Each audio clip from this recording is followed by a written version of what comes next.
Signal దగ్గర చిన్న table, దానిమీద రంగురంగుల రాళ్ళు, పక్కనే ఒక గంభీరమైన స్వరం. శని దశ బలంగా ఉంది సార్, ఇంద్రనీలం వేయండి, జీవితం సెటిల్ అని చెప్తాడతను. ఇక్కడే ఒక ప్రశ్న మొదలవుతుంది. ఎవరైనా రాయి వేసుకున్నాక ధైర్యంగా మాట్లాడితే, నిర్ణయం తీసుకుంటే, లేదా కొత్తగా ప్రయత్నిస్తే ఆ ధైర్యం రాయిదా లేక అతని నమ్మకానిదా? సైకాలజీలో ఒక మాటుంది, ప్లాసిబో.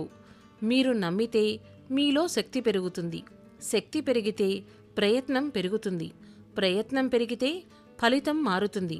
అప్పుడు మనం అంటాం రాయి పనిచేసింది అని. నిజానికి పనిచేసింది ఆత్మవిశ్వాసం. ఇక్కడ సమస్య రాయి కాదు, మన భయం. ఒక్కసారి ఆలోచించండి, దేశంలో శని దశలో ఉన్న వాళ్ళందరూ ఇంద్రనీలం వేసుకుంటే సమస్యలే ఉండకూడదు కదా.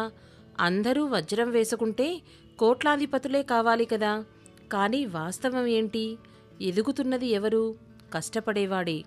మన పని మన ఫలితాన్ని నిర్ణయిస్తుంది.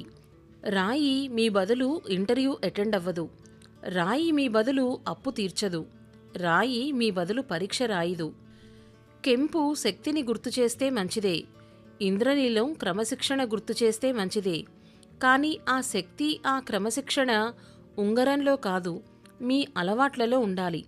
మనకి నిజంగా అవసరమైన నవరత్నాలు ఆత్మవిశ్వాసం, పట్టుదల, శ్రమ, సహనం, నిజాయితీ, వివేకం, క్రమశిక్షణ, ధైర్యం, స్వీయ బాధ్యత.